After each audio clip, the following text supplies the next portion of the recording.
Buenos días, bienvenidos y bienvenidas a esta jornada online sobre el Tratado Unión Europea-Mercosur, sobre los impactos climáticos en los derechos humanos y la soberanía alimentaria, que organizan Amigos de la Tierra y Entre Pueblos. Decía que en un contexto en el que los incendios están arrasando la Amazonía, tormentas sin precedentes están causando estragos en Centroamérica y la juventud de todo el mundo está echándose a las calles para exigir acciones contra la emergencia climática. Pero mientras tanto, los líderes políticos están finalizando un nuevo acuerdo entre la Unión Europea y el bloque del Mercosur con el fin de intensificar el comercio de productos como el pollo, el etanol, el vacuno, los vehículos y los pesticidas. Una vez más, este acuerdo comercial tiene como finalidad estimular un modelo agrícola basado en la exportación que tendría grandes impactos en las personas agricultoras a pequeña escala, los pueblos indígenas y las comunidades tradicionales y rurales tanto en los países del Mercosur como de la Unión Europea. Además, su desarrollo amenaza con acelerar la destrucción ambiental y la emergencia climática y agravar la injusticia social, la impunidad corporativa, las violaciones de derechos humanos y los riesgos para la salud. La buena noticia que tenemos es que este acuerdo aún no se ha aprobado y las críticas van en aumento. Los parlamentos de Austria, Bélgica, Irlanda y Países Bajos ya se han posicionado en contra. Estamos entonces en un momento clave para que los líderes políticos de los distintos niveles administrativos se posicionen y actúen a favor de las personas y el medio ambiente. Amigos de la Tierra y Entre Pueblos organizan este encuentro digital en colaboración con la campaña contra los tratados comerciales y la Coordinadora de Organizaciones de Desarrollo de España para debatir más en profundidad sobre los impactos climáticos en los derechos humanos y la soberanía alimentaria que tendrá este tratado. Para empezar y dar la apertura de lo que es esta jornada online, contamos con Gabriel Castañares, que es director general de Políticas Palanca de la Secretaría de Estado para la Agenda 2030, al que ya le paso la palabra. Buenos días, muchas gracias Andrés por la introducción y en primer lugar quiero agradeceros la invitación a participar en la apertura de esta jornada y especialmente agradeceros la organización de este evento. Por poner sobre la mesa la necesidad de conciliar los impactos climáticos, los derechos humanos y la soberanía alimentaria con los tratados y las relaciones comerciales, lo que supone un claro enfoque en términos integrales de sostenibilidad, muy similar al que plantea la Agenda 2030 y los propios Objetivos de Desarrollo Sostenible. El tema que habéis elegido para esta jornada sobre los impactos climáticos, los derechos humanos y la soberanía alimentaria es transversal a toda la Agenda 2030 y figura en varios de sus ODS. El camino hacia una agricultura, hacia una alimentación sostenible es uno de los grandes retos a los que nos enfrentamos tanto a nivel mundial como a nivel país. Y a partir de ahí tenemos que tener presente la necesidad de un desarrollo sostenible necesario para acabar con el hambre y a la par garantizar la seguridad alimentaria, mejorando la nutrición y promoviendo una agricultura y una alimentación sostenible y saludable, sin eliminar para ello sumideros de carbono como las grandes masas forestales. También quiero destacar la relevante interrelación con los ODS a través del ODS 2, que incluye en sus metas poner fin al hambre, logrando esta seguridad alimentaria y esta mejora de la nutrición. Las metas del objetivo atienden, en primer lugar, a la mejora de la alimentación, con el acceso de todas las personas a una alimentación sana, nutritiva y suficiente, y la erradicación de todas las formas de malnutrición, ocupando también de forma central el sistema alimentario y su sostenibilidad de forma nuclear. También quiero destacar otros elementos incluidos en la agenda, como son la producción agrícola a pequeña escala, las prácticas agrícolas sostenibles y la diversidad genética.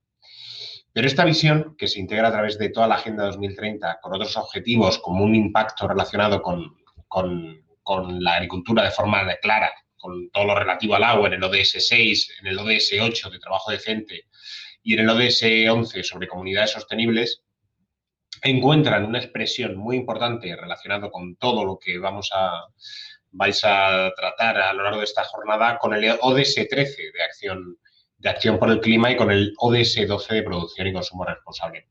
Por tanto, dentro de este marco, ¿no?, general en el que nos sitúa la Agenda 2030 y su relación con la temática que vais a desarrollar en el día de hoy, especialmente nos inquieta para el cumplimiento de estos objetivos marcados a nivel internacional, pero también a nivel país, los estudios de impacto, que muestran resultados sobre cómo el acuerdo entre Mercosur y la Unión Europea impediría el cumplimiento de los objetivos del Acuerdo de París y tendría efectos económicos y sociales graves para trabajadores y agricultores. Comprendemos la preocupación de nuestros productores primarios por un aumento de las importaciones de vacuno y de frutas, principalmente naranjas o bananas, que compitan con los productos de nuestro país.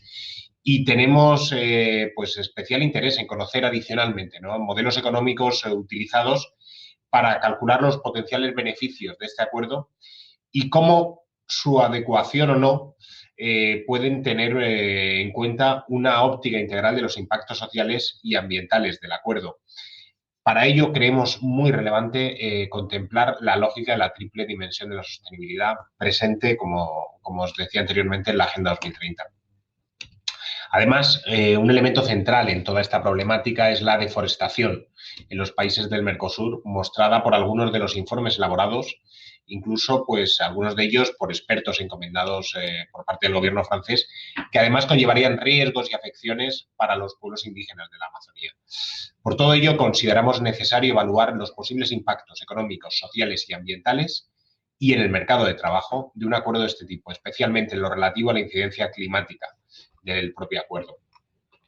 Por parte de nuestra Secretaría de Estado, planteamos la Estrategia de Desarrollo Sostenible 2030 en proceso de elaboración actualmente como una herramienta que marque la hoja de ruta de las acciones a desarrollar en esta década para que lleguemos a 2030 con los objetivos de desarrollo sostenible cumplidos, incluyendo entre ellos la coherencia de políticas para el desarrollo sostenible, para asegurar una aplicación adecuada y directa entre las políticas, que sea coherente a nivel local y a nivel global. Para ello será vital, en el corto y en el medio plazo, la aplicación de políticas públicas y de prácticas empresariales bajo el paraguas de herramientas como las que nos dota la Agenda 2030, fomentando nuevas soluciones para poder vincular la sostenibilidad con la necesaria modernización de nuestro país y con políticas ambientales, sociales y económicas también justas en nuestra relación con terceros países. Como conclusión, quiero resaltar que estas necesarias transformaciones ponen de relieve que ahora más que nunca la Agenda 2030 es la herramienta necesaria para conseguir una salida de la pandemia en términos netos de sostenibilidad.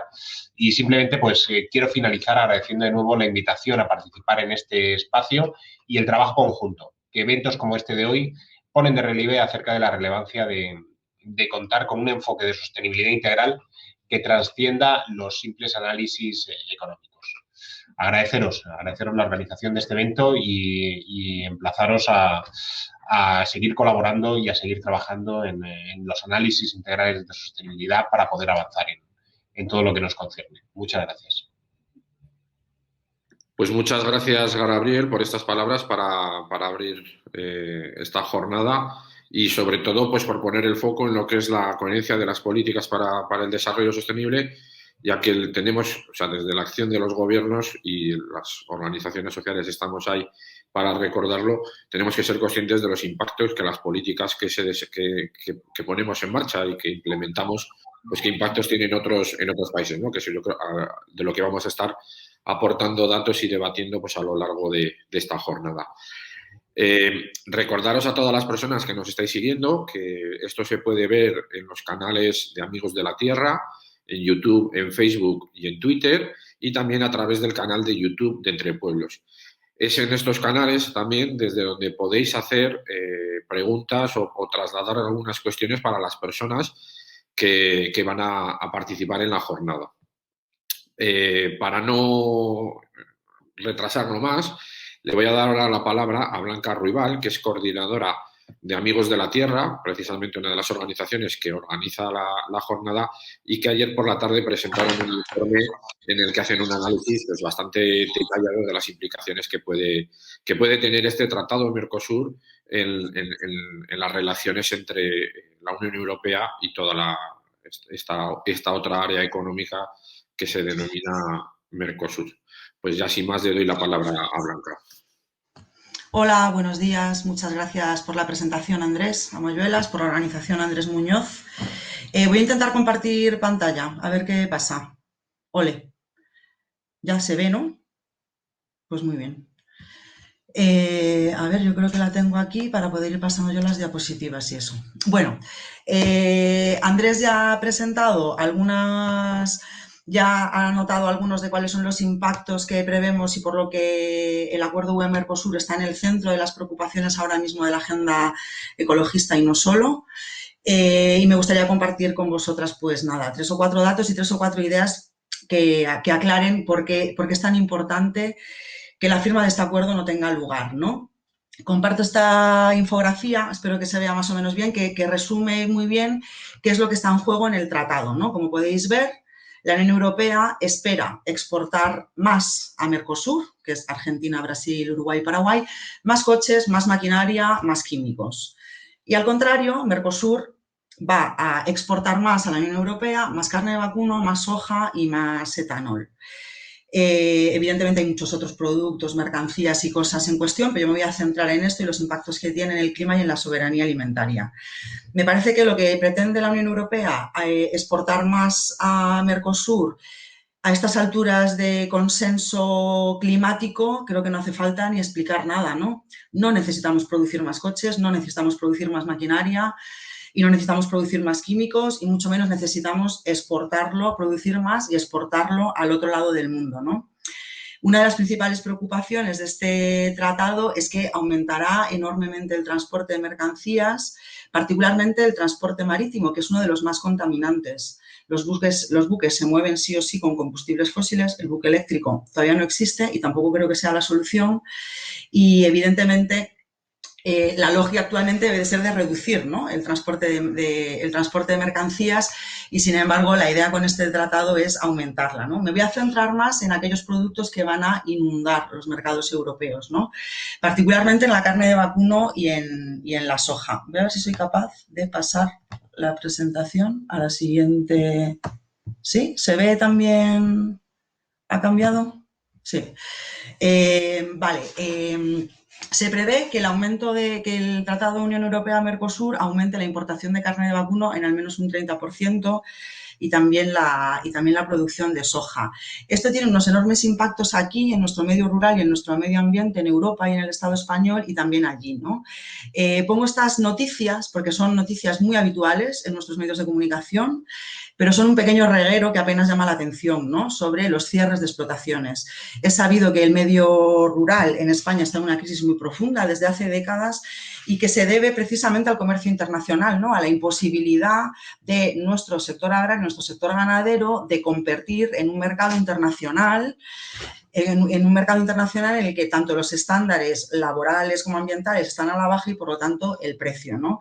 Cada día se cierran en España 2 explotaciones de vacuno de leche, cada día se cierran 3 explotaciones, bueno, eso solamente en Galicia, y se está dando una lógica de acumulación, ¿no? Pongo aquí también la noticia de Noviercas, que todavía no se ha construido, pero se prevé construir una granja de 20.000 vacas, ni más ni menos, ¿no? Entonces, mientras la producción no deja de aumentar, cierran explotaciones, lo que significa que solamente se concentra. Ese modelo concentrado tiene unos enormes impactos en el medio ambiente en términos de contaminación de agua, contaminación de suelo, también, por supuesto, sociales, en términos de pérdida de empleo en el medio rural, etcétera, ¿no? Y también a mí me llama la atención, ¿no?, con estas noticias, y por eso lo pongo aquí, hasta qué punto estamos desconectadas a veces de la realidad del medio rural y cómo a veces los medios de comunicación se están copados por noticias de pérdida de empleo. Me fijaba esta mañana, ¿no?, en el caso Nissan, que estuvo muy presente en los medios de comunicación recientemente. Aquello se trataba de 3.000 empleos, que con todo respeto, evidentemente, y con toda consideración hacia esos 3.000 empleos, los impactos que tiene la pérdida de empleo, por ejemplo, en el sector de la automoción, son muy diferentes, no diría que menores, ¿no? Pero cuando se cierran las granjas, cuando se cierran las explotaciones ganaderas, cierran las escuelas en los colegios rurales, se pierden los caminos, aumentan los incendios y se produce un desequilibrio territorial muy fuerte, ¿no? El problema de la despoblación es muy grande y muy profundo, y un tratado como este solo va a venir a agudizar un problema como este, ¿no? Por otra parte, en En los países de Mercosur tenemos la producción de soja y la producción de carne de vacuno, sabéis que es una de las principales causas de deforestación. Ya ha mencionado Andrés los incendios en el Amazonas y, bueno, evidentemente para la producción de soja y la producción de carne se están deforestando en millones de hectáreas de ecosistemas muy valiosos como el Amazonas, como el Cerrado de Brasil, como la selva en Paraguay. Esto tiene un impacto climático enorme en términos de que se deja de absorber un montón de CO2. Pero la verdad que no puedo hablar de la destrucción del Amazonas o de estos ecosistemas sin mencionar, aunque va a ser Kenia quien se ocupe más del tema de los derechos humanos, que el Amazonas, que el Cerrado, que en estos ecosistemas tan valiosos vive gente y que de ahí obtienen sus medios de vida, su alimentación, su combustible, su salud y su medicina, ¿no? Y por lo tanto también tienen un impacto tremendo en términos de medios de vida, ¿no? y de las vidas de las personas. Pongo aquí estas dos imágenes de Paraguay porque me parece que el tema de la soja nos permite muy bien explicar qué es la soberanía alimentaria y por qué es tan importante, ¿no? En los mapitas podéis ver cómo ha ido aumentando la producción de soja en Paraguay y a día de hoy, si no me equivoco, el 90% de la tierra cultivable de Paraguay está cultivada con soja. Mientras tanto, existe un problema grave de acceso a los alimentos entre la población de Paraguay. Aquí pongo una noticia sobre la desnutrición infantil en Paraguay. Esto ejemplifica perfectamente qué es lo que no es la soberanía alimentaria y por qué es tan importante. Es decir, un país como Paraguay está poniendo sus recursos, su tierra fértil, su agua, etcétera, a merced de un producto que es la soja, un producto de mercado, un producto que no sirve para alimentar a la ciudadanía y, sin embargo, tiene a su población desatendida y sin poder acceder a los alimentos, ¿no? Lo mismo también pasa en el caso de Europa, ¿no? El que concentremos nuestra producción y que vayamos a importar carne de vacuno de Brasil en vez de producirla con nuestros recursos también, además de ser un desastre ambiental, nos pone una situación de vulnerabilidad y de dependencia, ¿no? del mercado que creo que debemos evitar a toda costa. Hay también un asunto que también tiene mucho que ver con la agricultura y con la alimentación, que es el tema de los estándares de seguridad alimentaria, ¿no? Hay una diferencia muy importante entre cómo se gestiona la seguridad alimentaria en términos de sanidad, digamos, qué pesticidas, qué productos, qué procesos tiene que seguir un producto para que se considere saludable para estar en el mercado, y los estándares europeos son mayores que los que existen en los países de Mercosur, ¿no? Lo cierto es que estos tratados de libre comercio nos ponen en una situación que a mí personalmente no me gusta nada, que es la de defender la seguridad alimentaria europea, que llevamos décadas criticando por un montón de aspectos, ¿no? Me gustaría incidir en este sentido en que, si bien los estándares son diferentes y nos asusta pensar que se nos pueda llenar la comida de pesticidas, de cultivos transgénicos, etcétera, que aquí no están autorizados, tampoco debemos en ningún caso defender la estrategia de seguridad alimentaria de Europa, ¿no? En primer lugar, porque está hecha a la medida de la gran industria, ¿no? Creo que es bastante conocido esto de que en Europa quien produce una pequeña cantidad de yogures en un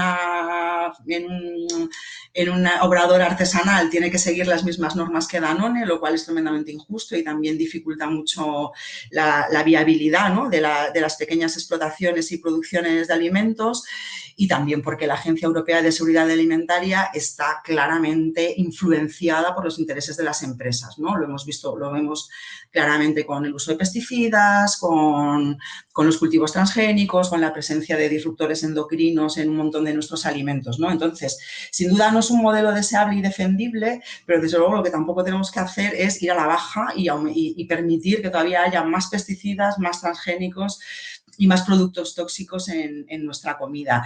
En ese sentido, también el modelo de seguridad alimentaria también nos permite plantearnos cuáles son las alternativas, ¿no? Y realmente es, como siempre, el tratar de reducir la escala, ¿no? El problema de la seguridad alimentaria o las garantías que queremos tener como personas consumidoras de que tenemos seguridad alimentaria, la solución no está en más papers científicos y en más agencias supuestamente independientes, sino en acortar la cadena, que la distancia entre productores y consumidores no sea tal y, en definitiva, relocalizar el mercado, ¿no? Cuando tus garbanzos vienen de México y tu carne viene de Brasil, es evidentemente mucho más complicado, ¿no? El trazar la seguridad alimentaria y tener una garantía sobre esto.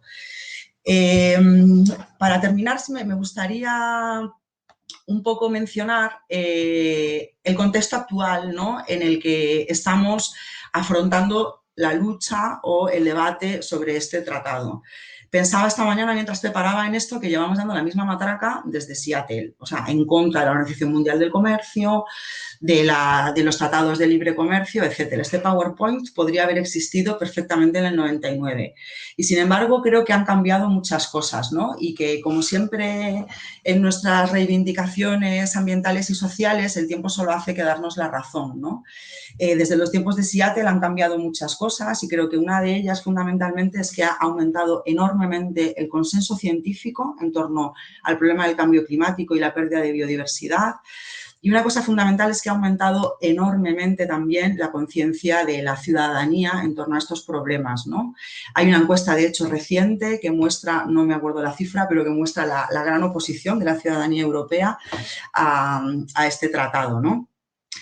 Me parece que también en estos, además de todas las cosas que han pasado en cuanto a conciencia climática, en Seattle no existía el Acuerdo de París, no existían estos compromisos, ¿no? Y esta claridad de que debemos afrontar esta emergencia ecológica, que no se trata solamente de una crisis ambiental, de una crisis social, ni siquiera se trata de una crisis sanitaria, pese a lo que estamos viviendo en el último año, sino que se trata de una crisis de civilización, ¿no? Y por lo tanto es el momento de tomar acciones determinantes para imaginar cómo es el mundo y cómo debe ser un mundo después de esta etapa neoliberal, ¿no? Porque el libre comercio no funciona más.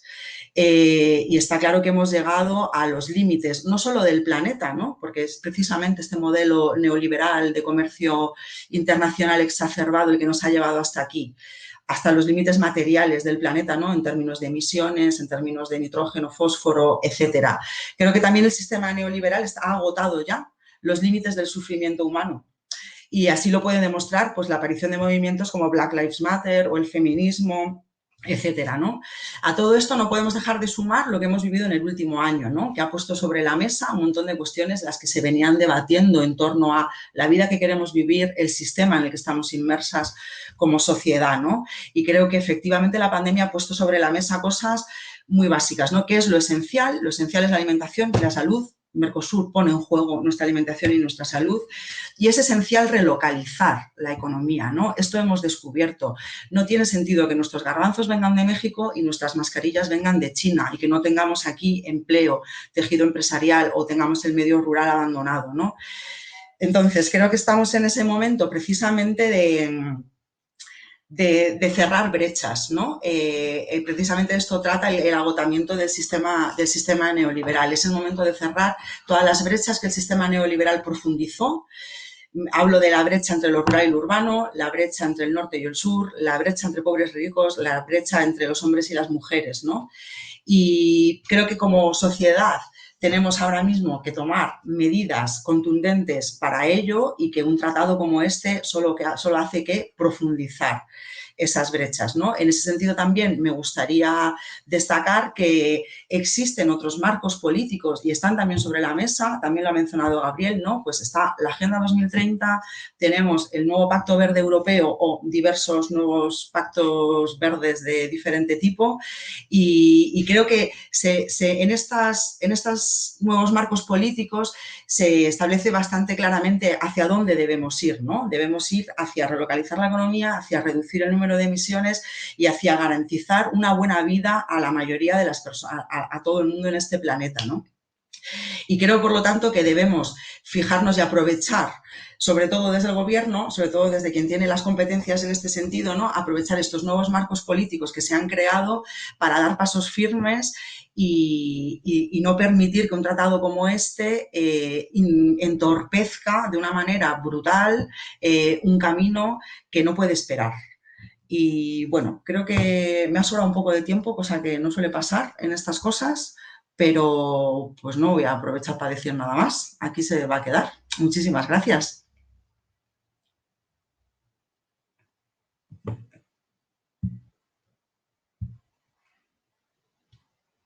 Uy, yo no oigo a Andrés. Andrés, perdona, estás muteado. Tienes que abrir el micro. Gracias. Bueno, muchas gracias, Blanca, por tu intervención. Claro que tendrás que decir algo más, pero ya será en la parte del debate, del intercambio de opiniones que tengamos después.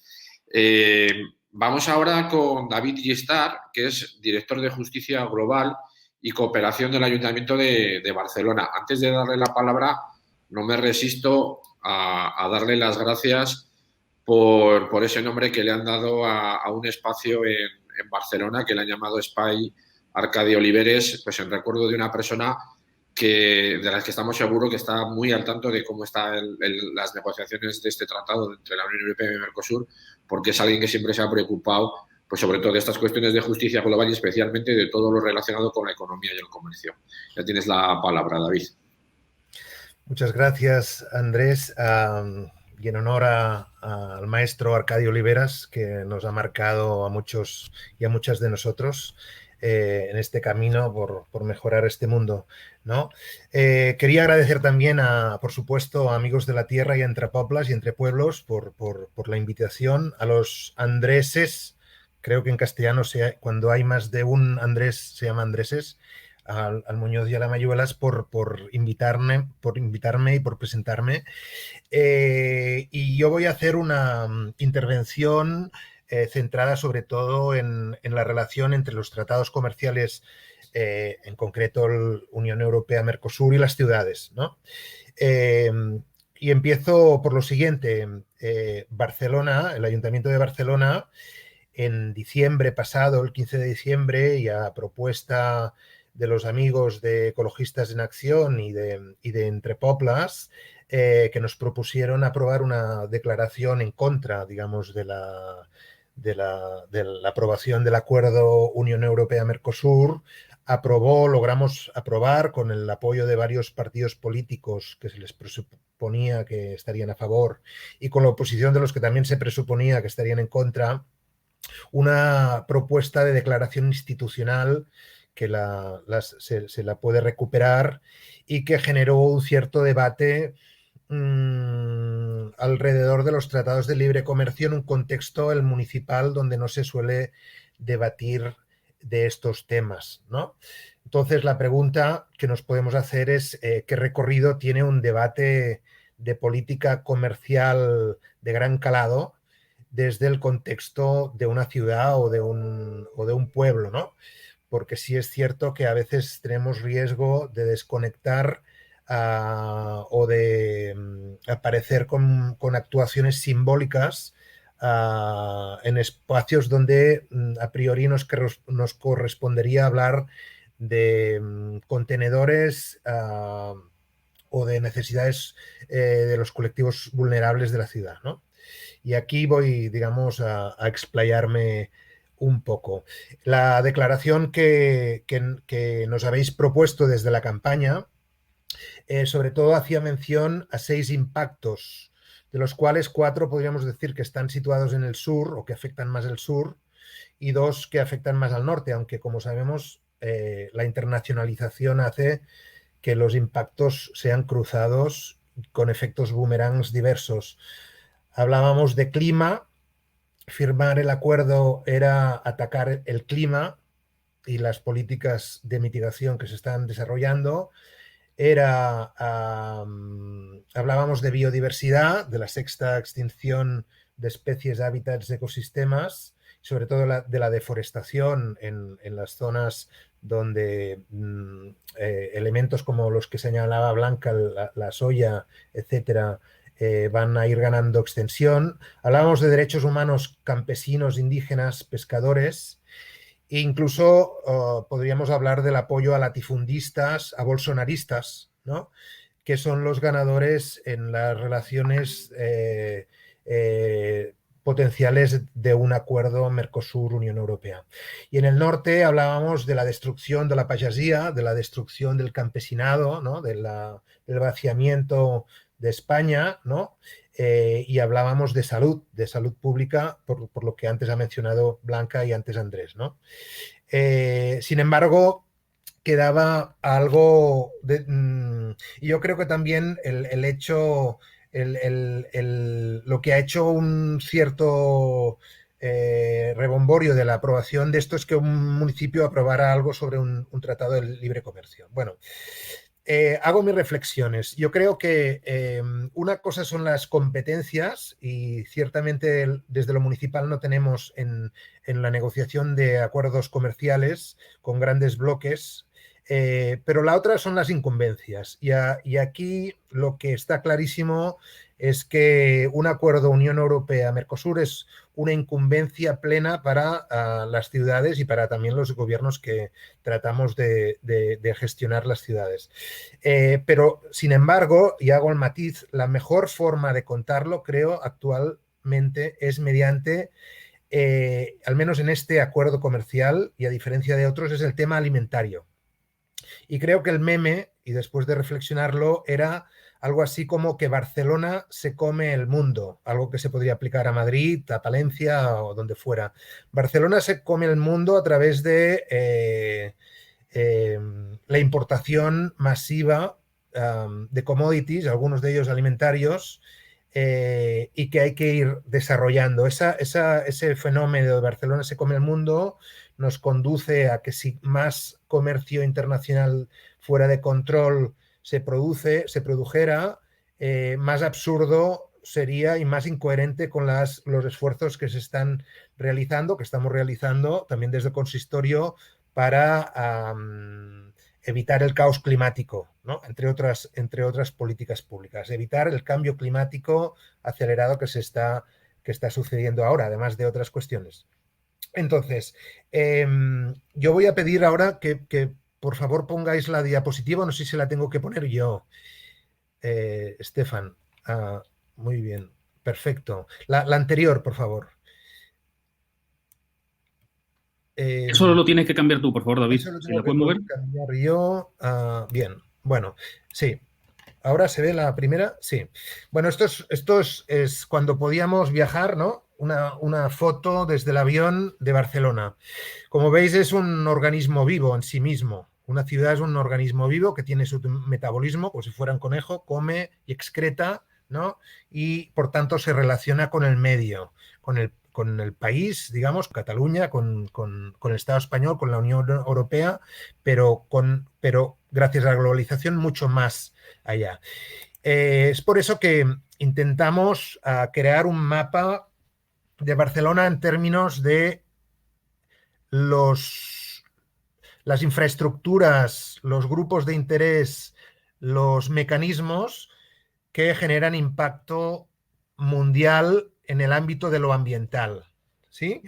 En el ámbito de lo ambiental en Barcelona, y eso sí que seguramente será distinto de otras ciudades, bueno, más parecido a Valencia, por ejemplo, a Bilbao, el enchufe a la globalización sobre todo se produce a través del puerto de Barcelona, que es uno de los más grandes, de los mayores puertos de Europa, pero también del Mediterráneo, donde se baten récords año tras año del número de contenedores que llegan y que se envían, ¿no?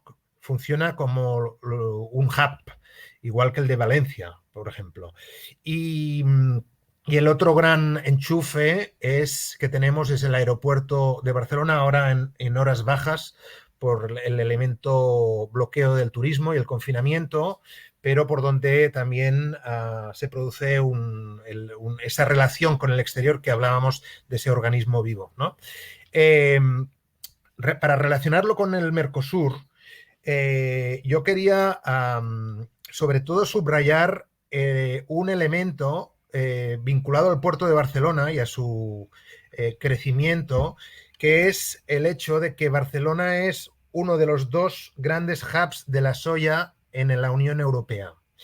Y eso nos surge sobre todo ahora que voy a hacer un spoiler de un estudio que hemos encargado a Grain y a la revista Soberanía Alimentaria y que vamos a sacar ahora en breve, en el que se analizaba el papel del puerto de Barcelona en esa huella ecológica que producimos, que se producen a través de distintos commodities, pero uno de los cuales, como os decía, es el tema de la alimentación, ¿no? Y en ese de Barcelona se come el mundo. El puerto de Barcelona. En el puerto de Barcelona, el carácter primero, se canaliza más o menos, para que veáis las medidas, un cuarto de todo el comercio marítimo exterior del Estado español, ¿vale? Un poco menos, 22%, pero casi un cuarto. Segundo, por ahí entran todo tipo de artefactos, ¿no? Desde pues, ropa, minerales, pero sobre todo alimentación. Eso ha permitido configurar a Barcelona en una especie de complejo distribuidor de soja que alimenta a la industria porcina catalana y también la española. Y en concreto, por el puerto entra el 44% de las habas de soja de España, que son procesadas en el propio puerto por Bunge y Cargill, dos grandes transnacionales que controlan el comercio de soya, y el 8% de toda la Unión Europea. Eso, para que veamos, es para producir esa soja se necesita una superficie equivalente de cultivo del 75% de la superficie agraria catalana. O sea, que es casi todo el territorio productivo agrario, que también incluye la superficie forestal. Luego, la mitad de la soja que entra por el puerto procede de Brasil. O sea, una buena parte procede de Brasil. Y Grain calcula que la deforestación anual que produce es cerca del 14% de la superficie forestal de Cataluña. Por tanto, anualmente producimos una extensión enorme en incendios y deforestación de lo que señalaba Blanca antes con el cerrado y todas las zonas que antes eran selva tropical, ¿no? Por tanto, eso ocurre de forma silenciosa, con muy poco conocimiento de la opinión pública, mientras se genera toda una alerta sobre el futuro climático del planeta, ¿no? De algún modo se produce un balance que es, pues sí, para alimentar una red productiva de producción cárnica, sobre todo alrededor del cerdo y porcino, que es una serie de sobre todo de emprendimientos industriales que van a ganarse la vida con esa producción, tenemos un balance muy negativo para el clima, para la desforestación, una gran producción de carne porcina, sí, pero también una gran, que después se va a exportar a la China y a otros países, principalmente, porque no, es mucho más de lo que se consume en la propia Cataluña. Se va a abandonar los purines, que están contaminando todas las aguas freáticas, y a la vez, y de forma más alejada, la expulsión de sus tierras de campesinos e indígenas en Brasil, en Paraguay, en Bolivia, la pérdida de los pagesos, de los campesinos locales, ¿no? Que están viendo que no se les paga ningún precio razonable por su producción y abandonan la pagesía en las tierras catalanas, por tanto una pérdida de soberanía también en términos alimentarios, y finalmente una alimentación de la extrema derecha brasilera, paraguaya, boliviana a través de esta conexión que nosotros le hemos llamado conexión Barcelona-Bolsonaro. Es el refuerzo de todos los latifundios y latifundistas y economía sojera de estos países. Finalmente, para terminar, el balance de todo esto, ya desde el marco de las ciudades, es que la tendencia actual es que incluso con gobiernos progresistas como el que existe ahora en la ciudad de Barcelona, la contabilidad de las emisiones y también de otros fenómenos se produce en unos términos sesgados, porque se observa sobre todo lo que se evita de emitir en el interior del contorno municipal, pero no se incluye para nada las emisiones generadas por la producción de commodities que se van a importar, se van a consumir en nuestras ciudades o van a ser utilizadas como inputs industriales para, digamos, mantener la economía, y que son producidas fuera de nuestras fronteras. Ese sesgo en la contabilidad de emisiones, que se puede extrapolar también a un sesgo en la contabilidad de la desforestación y de los derechos humanos, que se asigna a otros países, a otros grupos, es completamente una falsificación de la realidad que nos produce imbecilidad, que nos produce políticas públicas incoherentes, como la que, digamos, estamos poniendo sobre la mesa, y además de incoherente, es ineficaz. Es como un esfuerzo de cooperación y mitigación con una mano y un esfuerzo de anticooperación con mayor comercio, incluso cuando ahora hay tendencia en que si no se aprueba el acuerdo Unión Europa-Mercosur como acuerdo de asociación, se divida, se fragmente la negociación, sacando lo comercial y pactándolo por un lado, poniendo el diálogo político por otro y poniendo la cooperación en otra, y por tanto no puede aceptarse sin condicionalidades positivas sobre el origen también de lo que se produce. Nuestro trabajo es conectarlo, es completarlo, denunciarlo y hacerlo antes que sea demasiado tarde. Gracias.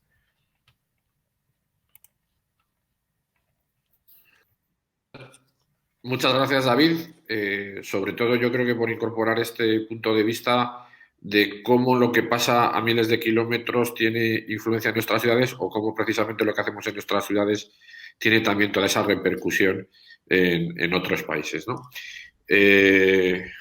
Yo creo que demuestra también, o sea, que pone en evidencia esa frase que decía el secretario general de Naciones Unidas hace bien poquito, que la humanidad está en lucha contra la naturaleza y que o reconstruimos nuestra relación con ella o las cosas, pues de aquí en adelante nos van a ir un poquito peor. Le voy a dar ahora la palabra a Kenia Castaldo, que es de Entre Pueblos, una de las dos organizaciones que organiza esta jornada. Y recordaros que si queréis hacer alguna pregunta, pues lo podéis hacer tanto a través del YouTube de Entre Pueblos como de los canales de YouTube y de Facebook de Amigos de la Tierra. Muchas gracias, Kenia. Hola, buenos días a todos. Muchas gracias, Andrés, por pasarme la palabra. Antes que nada, quisiera agradecer como a todas las personas que están detrás en logística. La verdad es que ha sido un súper trabajo. Y muchas gracias también por las intervenciones anteriores. Bueno, yo quisiera seguir un poco la línea que empezó David con el tema de qué pasa con esta separación del tratado, ¿no? Por un lado me gustaría hacer como una previa, ¿no? Y sobre una actualización de la posible aprobación, y por el otro lado quisiera poner un énfasis, ¿no? En la vulneración de derechos humanos que se vendría a dar si este tratado finalmente se ratifica, ¿no? Bueno, este acuerdo de asociación Unión Europea-Mercosur, como comentó brevemente David, es un tratado mixto, ¿no? ¿Y esto qué quiere decir? ¿No? Que hay una parte de política y de cooperación y hay una parte comercial, ¿no? Los elementos de diálogo político y de cooperación no son competencia exclusiva de la UE, ¿no? Sino compartida con todos los Estados miembros. Por lo tanto, que un tratado como este tenga en sus cláusulas un acuerdo de cooperación política supone un proceso de ratificación más largo, ¿no? En los parlamentos nacionales de cada país de la Unión Europea. Y eso es lo que nos da la oportunidad de poder pararlo, ¿no? Pero, como se ha venido hablando en las últimas semanas y en los últimos meses, la Comisión Europea podría eludir este proceso dividiendo el acuerdo en las dos partes para así acelerar la ratificación, ¿no? Entonces, esta parte comercial y sustantiva, que es de competencia exclusiva de la Comisión, podría aplicarse de forma provisional después del voto en el Parlamento Europeo, que según muchas voces desde Bruselas podría darse en el segundo semestre de este año, ¿no? Se ha ido trazando, ¿no? Se decía que se iba a hacer durante el 2020, pero bueno, por la situación global y demás no se logró hacer, y ahora dicen estas voces que se podría dar en el segundo semestre de este año, ¿no? Es más, esta semana las conversaciones sobre la ratificación, o también se está hablando de una renegociación del acuerdo, han vuelto con fuerza en el Parlamento, ¿no? La última propuesta de la Comisión, para calmar un poco las voces de los eurodiputadas y eurodiputados ecologistas y más o menos de izquierdas, es crear un protocolo separado del acuerdo para abordar las cuestiones climáticas, ¿no? Que son las que más preocupan, mientras que las y los europarlamentarios en contra quieren que la Comisión reabra las conversaciones con Mercosur sobre la base de un nuevo mandato, ¿no? Y de esta manera introducir sanciones por el incumplimiento de las disposiciones medioambientales y la vulneración de derechos humanos, ¿no? Y además, justo ayer y también el Parlamento, los países del Mercosur finalmente alzaron la voz para exigir un análisis detallado sobre cómo la división podría afectar no solo el equilibrio que según ellos se ha logrado con este tratado, sino también el valor mismo del acuerdo, ¿no? También se dice que, bueno, que los países del bloque del Mercosur están un poco angustiados, nerviosos por esta división, ¿no? Porque las promesas de posibles programas de desarrollo financiados por la Unión Europea entran en el capítulo político del acuerdo, ¿no? Y no en el capítulo comercial, lo que significa que una división podría retrasar este componente clave que es para los países y estados del Mercosur, ¿no? Entonces, lo que sí está claro, ¿no?, es que no se puede cerrar un acuerdo sin saber previamente si va a conllevar degradación medioambiental o violaciones a los derechos humanos, ya sea en el sur global como en el norte global. Y más teniendo en cuenta, ¿no?, que este tratado no es un tratado más, ¿no?, ya que abastece más del 25% del PIB mundial y el 37% de las exportaciones, ¿no? Entonces, está claro, ¿no?, que este acuerdo supone la profundización de un modelo de dependencia y reparto del trabajo, ¿no?, que, como decía Blanca, reserva a los países latinoamericanos el papel de exportadores de materia prima, ¿no?, y que es una vía que conlleva enormes consecuencias sociales y medioambientales para la región, ¿no? Entonces, a gran escala, ¿no?, si este acuerdo entra en vigor, ¿no?, destruirá los medios de vida de familia y comunidades campesinas y los pueblos indígenas de América del Sur. Aumentarán las violaciones de derechos humanos, la impunidad corporativa, ¿no?, que incluye también violencia física contra estos pueblos indígenas y comunidades, además de la expulsión de sus tierras, ¿no?, como ya está pasando y como ya se ha comentado, ¿no?, en Brasil con la ofensiva de Bolsonaro contra los pueblos indígenas. Es más, la firma de este acuerdo, ¿no?, con gobiernos como el de Bolsonaro en Brasil, supone respaldar, obviamente, sus políticas racistas, su fundamentalismo machista y homófobo, sus nada disimuladas intenciones genocidas hacia los pueblos indígenas, o la criminalización del movimiento Sin Tierra y otros movimientos sociales, ya sea feministas, LGTBI, etcétera, ¿no? Significa establecer una asociación preferente con un gobierno abiertamente proclamado antiderechos, ¿no?, ya que desde que Bolsonaro llegó al poder en 2019 se ha registrado un aumento dramático, ¿no?, de estos ataques contra los pueblos indígenas, comunidades afrobrasileñas, líderes comunitarios, campesinos y activistas. Pero bueno, no solamente se trata de Brasil, ¿no? Y también el Comité de Derechos Humanos de Naciones Unidas responsabilizó al gobierno de Paraguay de permitir intoxicaciones graves por el uso masivo de agrotóxicos en las plantaciones de soya transgénica, ¿no? Como comentaba también Blanca anteriormente, esta situación se repite en los 4 países del Mercosur, que además de Bolivia conforman la llamada República de la Soya. Y al final, entonces, lo que realmente promueve la Unión Europea con este tratado es la deforestación sin límites para la expansión de la agricultura y ganadería y con una mano de obra sin derechos totalmente, ¿no? Además, también justamente en un momento como el actual, en que el presidente de Argentina, hace unos días salió la noticia, el presidente de Argentina, junto con el presidente mexicano, han levantado la voz para declarar la vacuna del COVID como un bien público universal, ¿no?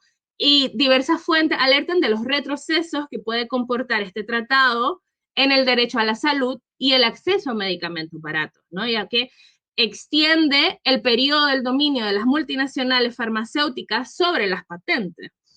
Entonces, ya como en cuestiones un poco más políticas, ¿no?, a nivel europeo, ¿no?, o sea, se han aprobado una serie de pactos y de planes, ¿no?, ya sea como el Green Deal y el Plan de Acción de la UE sobre Derechos Humanos y Democracia, recién aprobado, ¿no?, que he copiado el texto que dice que la UE trabajará por los derechos humanos en todos los ámbitos, sin excepción de su acción exterior. En particular, integrará su promoción en las políticas de comercio, inversión, tecnología y telecomunicaciones, energía, medio ambiente y la responsabilidad social de las empresas, ¿no? Pero, o sea, sin embargo, como el resto de tratados de comercio, ¿no?, el Tratado Comercial Unión Europea-Mercosur no contiene estos compromisos que obligan a las partes implicadas a respetar los derechos humanos, ¿no? A diferencia de los apartados netamente comerciales e inversiones, el capítulo sobre comercio sostenible, donde se incluyen supuestamente las disposiciones en esta materia, no es ni exigible ni vinculante, ¿no? Y, por ejemplo, a nivel nacional, en 2018, el Comité Federal del PSOE, el Partido Socialista Obrero Español, aprobó los principios para los tratados comerciales, que también dice así, ¿no? Un comercio basado en derechos y valores, los derechos laborales, sociales y medioambientales, en el centro de la política comercial. La Unión Europea, además de bienes y servicios, debe exportar derechos en términos de estándares laborales, sociales y medioambientales, ¿no? Y por ello se exige, ¿no? Se exige sanciones y mecanismos de resolución de disputas adecuados y efectivos que posibiliten la participación de los representantes de la sociedad civil. Bueno, en conclusión, ninguna de estas cuestiones se ha visto reflejada en el proceso de ratificación del Tratado Unión Europea-Mercosur, que ha sido totalmente a espaldas de la sociedad civil, ¿no? En resumen, la firma de este acuerdo con países como Brasil muestra el apoyo por parte de la UE y también del gobierno español a un gobierno y que está socavando la democracia y el Estado de Derecho, como puede ser el gobierno de Bolsonaro, ¿no? Y se está promoviendo la vulneración de los derechos humanos, de los derechos de las personas que defienden el territorio, la deforestación sin límites para la expansión de la agricultura y la ganadería.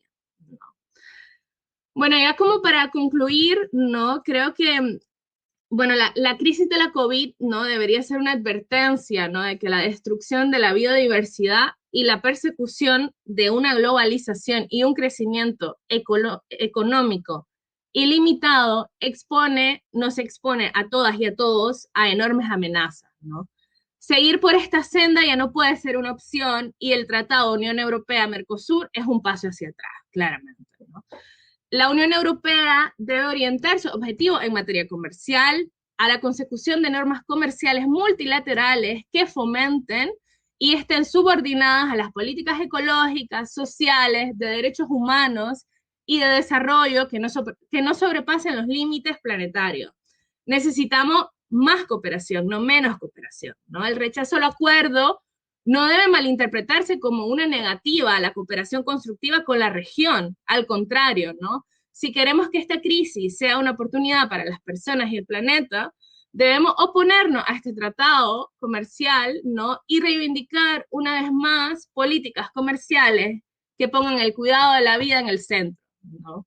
Ahora más que nunca, ¿no? Tendríamos que apostar por impulsar un sistema comercial basado en la agroecología, la soberanía alimentaria, y obviamente el respeto a los derechos humanos.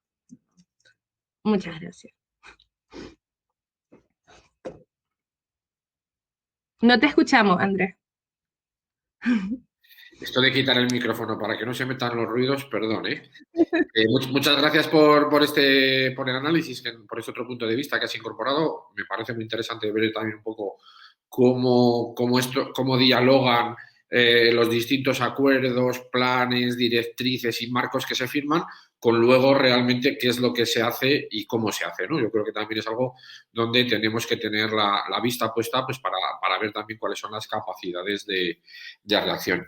Vamos a seguir con las intervenciones en la jornada con Pedro Ramiro, que es del Observatorio de las Multinacionales de América Latina. Nada más. Muchas gracias, Pedro, por estar aquí. Vale. Gracias, Andrés, y gracias a Amigos de la Tierra y a Entre Pueblos por organizar esta charla.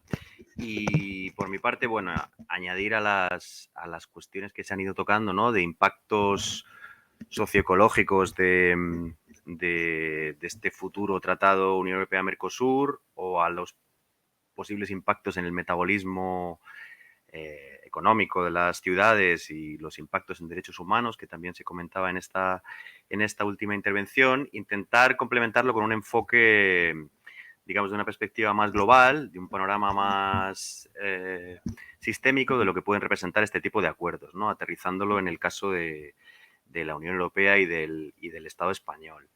Entonces, básicamente tres ideas son las que yo quería comentar ahora. La primera, ¿qué representa este acuerdo en la lógica actual del capitalismo global, del capitalismo español también? ¿Por qué se impulsa un acuerdo como este? ¿A qué intereses político-económicos beneficia? Y, en tercer lugar, algunas pinceladas para tratar de enfrentarlo desde las instituciones públicas, ¿no? En primer lugar, ¿qué representa este acuerdo en términos de aumento del poder corporativo? Somos muy conscientes, entiendo, del poder económico de las grandes corporaciones, se habla en repetidas ocasiones de esto, del poder político también que se deriva de esa importancia de las transnacionales en la economía global, y también incluso del poder cultural, ¿no? Bueno, pues de ese poder de las grandes corporaciones en la construcción de imaginarios, de narrativas, de lo que es noticia, de lo que no, etcétera. Y a veces no se habla tanto de la cuarta pata del poder corporativo, que es ese enorme poder jurídico que también tienen las grandes corporaciones. Se ha hablado durante mucho tiempo se hablaba hace tiempo, ¿no?, en este tipo de charlas sobre la globalización capitalista, sobre el avance del neoliberalismo, etcétera, de cómo parecía que los estados habían desaparecido, los estados-nación, en favor de las grandes corporaciones, ¿no?, que serían una especie de gobierno del mundo en la sombra por encima de los estados. Bueno, eso tiene una parte de realidad y otra que no tanto, ¿no? Tiene una parte de realidad en el sentido de que los estados-nación, en buena medida, con el avance del neoliberalismo, han ido perdiendo su capacidad, han ido cediendo más que perdiendo, han ido cediendo su capacidad de intervenir en todo lo que tiene que ver con derechos sociales, ambientales y culturales, ¿no? Se ha desregulado las relaciones laborales, los derechos del medio ambiente, no se ha regulado en términos de igualdad de género, etcétera. Ahí es verdad que los estados han ido cediendo buena parte de su capacidad de intervención, pero al mismo tiempo han re-regulado muy fuertemente en favor del capital transnacional, en favor de los intereses económicos dominantes, ¿no?, de lo que habitualmente se llama el sector privado, de las grandes empresas y fondos de inversión transnacionales. Y ese poder que tienen las grandes corporaciones en términos jurídicos no sería posible hoy, no se entendería sin la alianza fuerte con los estados. No es que las transnacionales tengan un poder por encima de los estados, es que los estados se han aliado fuertemente con las grandes corporaciones para que dispongan de ese poder. Cuando normalmente se habla de colaboración público-privada o de alianzas público-privadas, en realidad lo que estamos hablando es de una gran alianza entre las élites empresariales y las élites políticas que controlan los estados para favorecer sus propios intereses, ¿no?, los propios intereses de una minoría. ¿Y eso en qué se traduce en términos jurídicos? Bueno, pues se traduce en una evidente asimetría normativa, en una asimetría entre los derechos de las grandes empresas y sus obligaciones. Mientras los derechos, entre comillas, de las grandes compañías, ¿no?, que serían todo lo que tiene que ver con sus contratos, sus negocios, sus intereses privados, se protegen a través de una normativa internacional de carácter duro, lo que hemos dado en llamar la lex mercatoria, un nuevo derecho corporativo global, un ordenamiento jurídico internacional basado en reglas de comercio e inversión que protege los intereses de estas compañías con mucha fuerza, a través de sanciones, de bloqueos económicos, con capacidad de intervenir muy fuertemente a través de lo que se llama un derecho duro para blindar los intereses corporativos. ¿Qué pasa, mientras tanto, con sus obligaciones? O lo que es lo mismo, ¿qué pasa con los derechos de las personas, de los pueblos, de la naturaleza? Pues lo que pasa es que las obligaciones de las grandes compañías se remiten a las legislaciones nacionales O sea, mientras sus derechos se tutelan a nivel internacional por una arquitectura jurídica global, sus obligaciones se remiten únicamente a los Estados-nación, a esos mismos Estados-nación que han visto cómo en los últimos 30 o 40 años se desregulaba todo tipo de ley que pudiera ser una cortapisa social, ambiental, laboral, etcétera, para las grandes corporaciones. Y al mismo tiempo, en términos internacionales, es verdad que hay un derecho internacional de los derechos humanos, que debería ser de obligado cumplimiento y que debería bajar a los estados para que lo cumplieran. Formalmente es una normativa vinculante, pero en la práctica es un derecho frágil. El derecho internacional de los derechos humanos, digamos que en la práctica se queda poco más que en lo declarativo. No debería ser así, pero en la práctica es así. No tiene instancias, órganos de control. Los propios estados no buscan elementos para obligar a que se cumpla ese derecho internacional de los derechos humanos.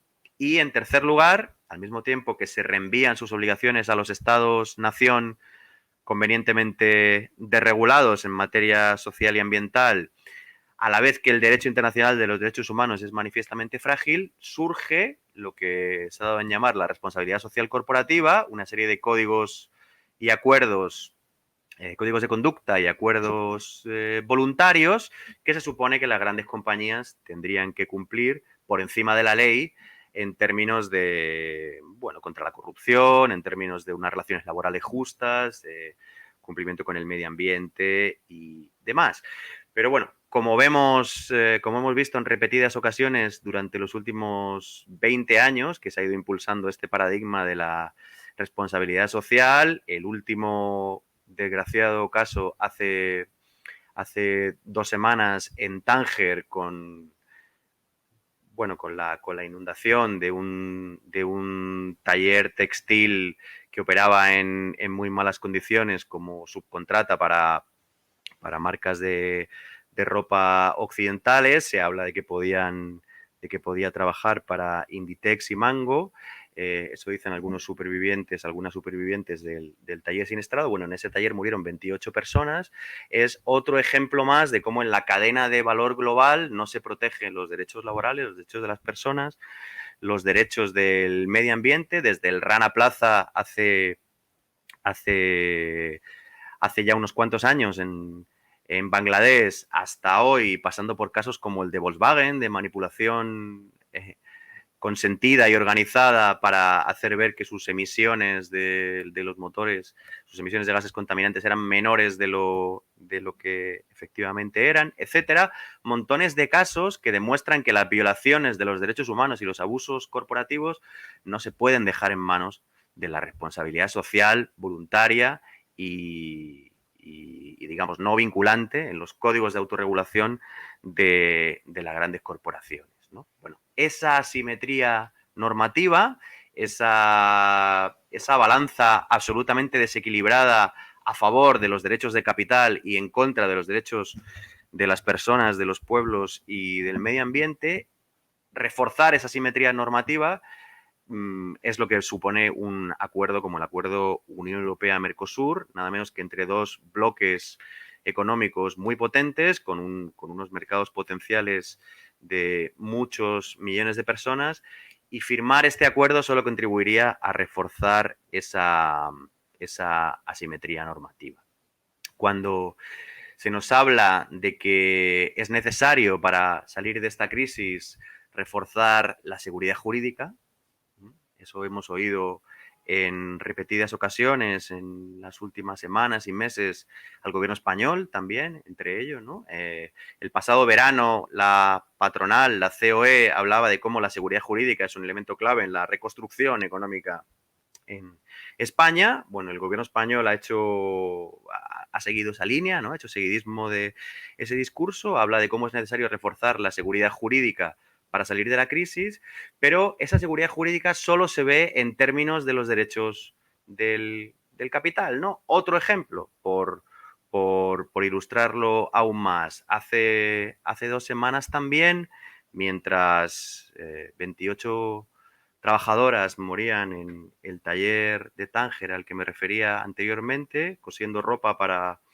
marcas europeas del textil, la ministra de Asuntos Exteriores del gobierno español hacía una gira por Qatar, por Emiratos Árabes y por Arabia Saudí, justo antes de presentar la nueva estrategia española de acción exterior, en la que en el discurso los pilares fundamentales son los derechos humanos, la transición ecológica y, bueno, un discurso, digamos, progresista en términos sociales y ambientales, pero que luego en la práctica lo que hacía la ministra era visitar las obras del metro de Riad, que está construyendo una constructora española, visitar el AVE a la Meca, que construyó otra, y defender los intereses de las grandes compañías, precisamente en países que no se caracterizan por su defensa de los derechos humanos, por decirlo en términos suaves, ¿no? Que más bien violan los derechos humanos a diario. La defensa de los intereses privados de una minoría, de esa minoría que se beneficia de la expansión del capital transnacional de origen español, está muy por encima, así se llame diplomacia económica y otros términos que le quieran poner, de lo que debería ser el cumplimiento de los derechos humanos, los derechos de las personas y de los pueblos. Bueno, el futuro tratado, que esperemos que nunca se llegue a firmar, Unión Europea-Mercosur, ahondaría en esa asimetría normativa. En segundo término, ¿por qué impulsar ese tratado ahora? Bueno, pues justamente para reforzar esta lógica de la que estamos hablando, ¿no? Para blindar el poder corporativo en unos momentos de turbulencias a nivel global, ¿no? En una crisis que no es únicamente económica, ya lo sabemos, que es una crisis civilizatoria en términos socioecológicos, que es una crisis que tiene que ver con la desigualdad social, con el aumento del cambio climático, la pérdida de biodiversidad, efectos socioambientales a todos los niveles, y en donde podría estar en cuestión, donde podrían llegar a lesionarse esos intereses corporativos, ¿no? En donde podrían llegar a ver mermadas esas fortunas multimillonarias que cada año aumentan los grandes propietarios y accionistas de estas grandes corporaciones. Por eso, la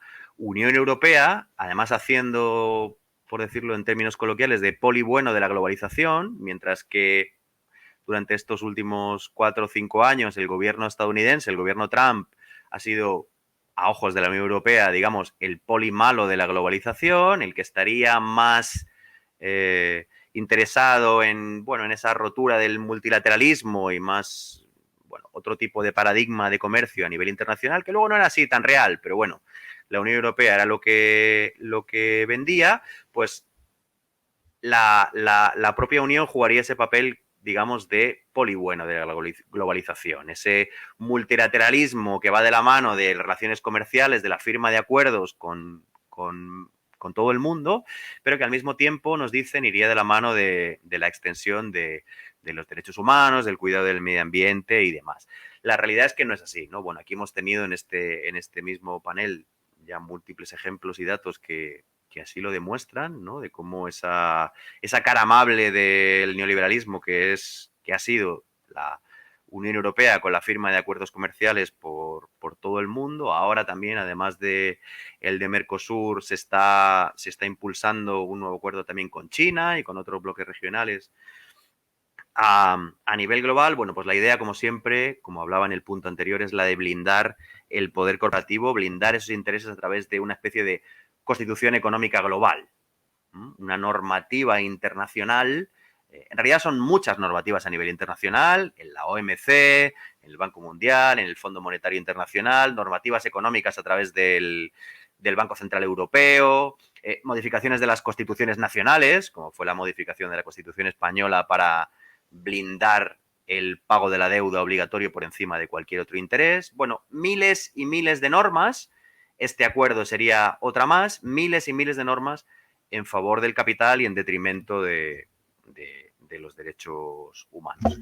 En ese sentido, no parece muy de recibo que la Unión Europea se sorprenda ahora de que las grandes farmacéuticas digan una cosa y luego hagan otra en relación con bueno, con la producción de vacunas, con la venta de vacunas a los diferentes países de la Unión, ¿no? Es un sistema, es una arquitectura jurídica que favorece a estas grandes compañías, en este caso farmacéuticas, que ha sido impulsada por la propia Unión Europea durante muchas décadas, ¿no?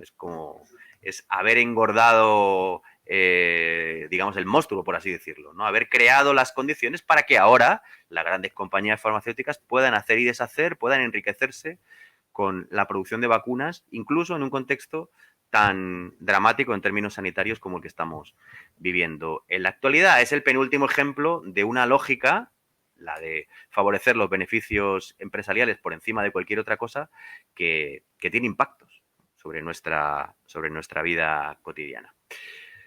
Bueno, y en tercer lugar, como última idea, frente a esa arquitectura jurídica global, ¿cómo podríamos enfrentarlo? ¿Cómo podríamos hacer algunas ideas, algunas pinceladas para enfrentarlo desde las administraciones públicas, ¿no? Desde las instituciones estatales e internacionales? Seguro que eso no va a ser posible sin una parte, digamos, sin unas resistencias sociales, populares y sin un trabajo de enfrentar al capital internacional desde fuera de las instituciones y sin la construcción de alternativas socioeconómicas también más allá del Estado y más allá del mercado, ¿no? Pero por centrarlo aquí en estos minutos en el papel que podrían tener en términos regulatorios las administraciones públicas, por centrarlo ahí, ya digo, sin descuidar la parte de resistencia y alternativa que está y que es imprescindible por fuera de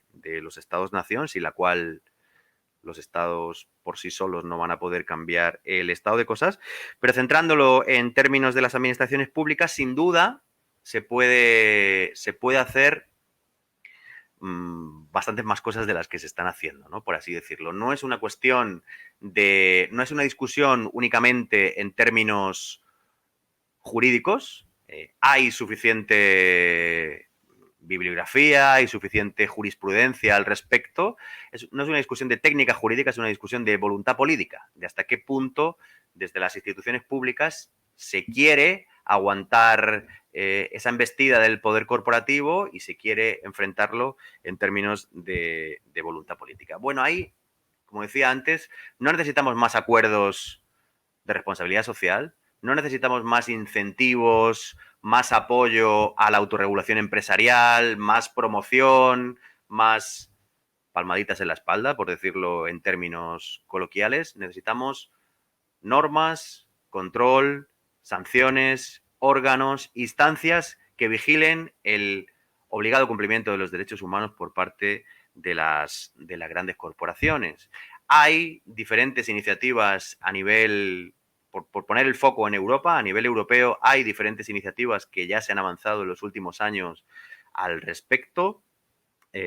Desde la ley francesa que trata de vigilar la acción de las grandes compañías con sede en Francia por todo el mundo, que fue, digamos, descafeinada en su tramitación parlamentaria y que tiene algunas limitaciones, pero bueno, que obliga a las grandes compañías a presentar memorias de debida diligencia en términos de derechos humanos y derechos medioambientales cada año, y si se considera que no están rindiendo cuentas en términos adecuados, se puede denunciar ante instancias jurídicas a nivel nacional, ¿no? Por ejemplo, esa es una posibilidad, seguir en el ejemplo de lo que ha sido la ley francesa o de lo que ha sido la iniciativa suiza, tratando de introducir una modificación constitucional para obligar a las compañías con origen suiza a tener estándares de obligado cumplimiento, lo mismo en el país de origen que en los países de destino de las inversiones. Es una iniciativa que no ha prosperado en un referéndum por muy poco, pero que ha hecho un trabajo muy bueno. O incluso también aquí en el Estado español, la ley que ha quedado en suspenso su tramitación parlamentaria por las elecciones, pero bueno, una propuesta de ley que en el Parlamento de Cataluña se ha avanzado para hacer un centro catalán sobre empresas y derechos humanos para monitorear los impactos socioambientales de las grandes compañías con sede en Cataluña en todo el mundo. esos son algunos ejemplos a nivel nacional, a nivel estatal, de iniciativas que se podrían seguir en una futura normativa española que impulsara la debida diligencia de las empresas en relación con los derechos humanos, y que además no solo debería quedarse en términos locales, nacionales, estatales, sino que debería cumplimentarse con una normativa a nivel internacional. No será posible acabar con este dominio del poder corporativo sobre nuestras vidas, este poder transnacional, solo desde la lógica nacional o estatal, ¿no? Necesitamos iniciativas a nivel internacional que permitan contrarrestar ese derecho duro, esa arquitectura jurídica de la impunidad en la que se mueven las transnacionales.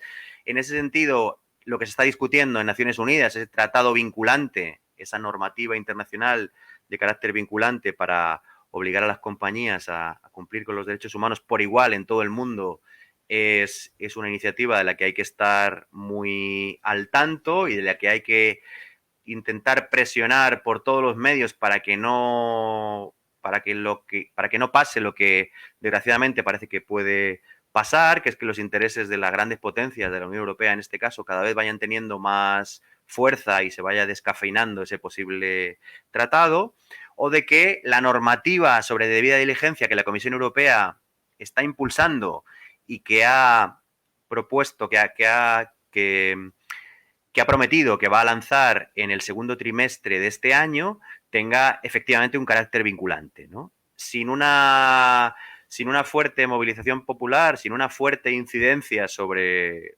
las instituciones públicas, seguramente esto solo puede quedar en un lavado de cara de las instituciones, en un hacer ver que están haciendo algo, una especie de greenwashing para acompañar acuerdos comerciales fuertes como el acuerdo Unión Europea-Mercosur, y como digo, parece urgente y parece necesario que presionemos a todos los niveles, ¿no? Desde las organizaciones que aquí estamos, pero también desde muchas otras más, para que efectivamente podamos poner los derechos de las personas, los derechos de los pueblos y el medio ambiente, como mínimo, al mismo nivel que los derechos de las grandes corporaciones. Parar ese acuerdo Unión Europea-Mercosur y promover normativas de control, mecanismos de regulación para limitar el poder de las grandes corporaciones parecen urgente y necesario, más aún en un contexto de crisis socioecológica como el que tenemos en la actualidad. Y yo por mi parte ahí lo dejaría. Si queréis pasamos al coloquio. Pues muchas gracias, Pedro, por esas 3 ideas, que realmente han sido alguna más y que nos abren también el ámbito o el enfoque para la reflexión desde otros puntos de vista. Y yo me quedo con esta última que hablabas, de la movilización ciudadana, de la movilización popular, para hacer también una pequeña intervención, más breve que las vuestras, porque yo estoy nada más de moderador. Pero, y ya me fastidia tener que empezar contradiciendo a Blanca, porque decía que esto tranquilamente lo podíamos haber hablado en el 99, pero yo, echando la vista para atrás, me acuerdo de aquel enero del año 94, cuando entraba en vigor el NAFTA, el Tratado de Libre Comercio entre Canadá, Estados Unidos y México, pues que un grupo de indígenas se levantaba en armas allí en los más recónditos de la selva lacandona contra un acuerdo comercial que habían calificado de sentencia de muerte, ¿no? Más de 22 años después, los datos están dando la razón a los insurgentes zapatistas por todo lo que han supuesto los planes de ajustes estructural que aquel acuerdo llevaba aparejado, ¿no? En el que se han ido invirtiendo pues casi los términos que se firmaban, ¿no? Los datos que hay es que el crecimiento se ha estancado, mientras la pobreza se mantiene en un nivel totalmente aceptable y la desigualdad se ha profundizado y el medio ambiente se ha degradado. O sea, lo que se está pensando que puede pasar con este acuerdo de Unión Europea con Mercosur no se piensa porque somos alarmistas, sino porque ya se ha visto cómo otros acuerdos pues han producido estas cosas, ¿no? El NAFTA provocó una profunda desarticulación estructural de las cadenas productivas mexicanas para que se pudieran insertar de una manera desigual en los circuitos internacionales y por eso multitud de pequeñas y medianas empresas echaron el cierre y las poblaciones campesinas se han obligado a abandonar sus tierras y a migrar hacia Estados Unidos, donde precisamente quienes les estaban imponiendo las normas les habían colocado un muro, ¿no? Y hay otra cosa que a mí me llama mucho la atención, y porque es algo que está como muy vinculado a todo lo que es la cultura y la idiosincrasia y la identidad centroamericana, que es el maíz, ¿no? Como parte de la dieta, pero también como parte de sus cosmovisiones y demás, ¿no? En el año 94, México era un país exportador de maíz, exportaban bastante maíz a Estados Unidos y, sin embargo, ahora lo que están viendo es que tienen que importar maíz más caro de Estados Unidos, fundamentalmente, un maíz del que depende el 80% de la dieta nacional y que es un maíz de más baja calidad del que yo estaba mandando antes, que está plagado de organismos genéticamente modificados y que, a su vez, ha provocado la pérdida de biodiversidad agrícola de un montón de variedades de maíces que antes había en México, ¿no? Esto el movimiento campesino de México ya lo denunció, diciendo que hacer depender la alimentación de las importaciones de los Estados Unidos, pues que era aceptar la madre de todas las derrotas. Y esto, bueno, pues para enlazarlo también, que si adoptamos la estrategia de la avestruz ante los acuerdos comerciales que nos tratan de imponer los grupos de presión de las grandes empresas, pues cuando metes la cabeza debajo de la tierra hay otra parte del cuerpo que se queda fuera y es probablemente pues por donde nos vayan a dar, ¿no? Entonces, igual que decía Pedro, yo creo que hay que hacer frente a todas estas propuestas porque las experiencias que hay también nos explican y nos hacen ver que esto es posible, ¿no? Yo recuerdo en el año 98 que se consiguió parar el Acuerdo Multilateral de Inversiones que estaba impulsando la OCDE y la Organización Mundial del Comercio, al igual que se han podido parar pues otros acuerdos que se han tratado de imponer. Y solo quería dar unas leves pinceladas de lo que está haciendo la coordinadora de organizaciones de desarrollo en este sentido, que obviamente pues, depende mucho del trabajo y de lo que las socias de la coordinadora pues, nos impulsan a hacer, ¿no?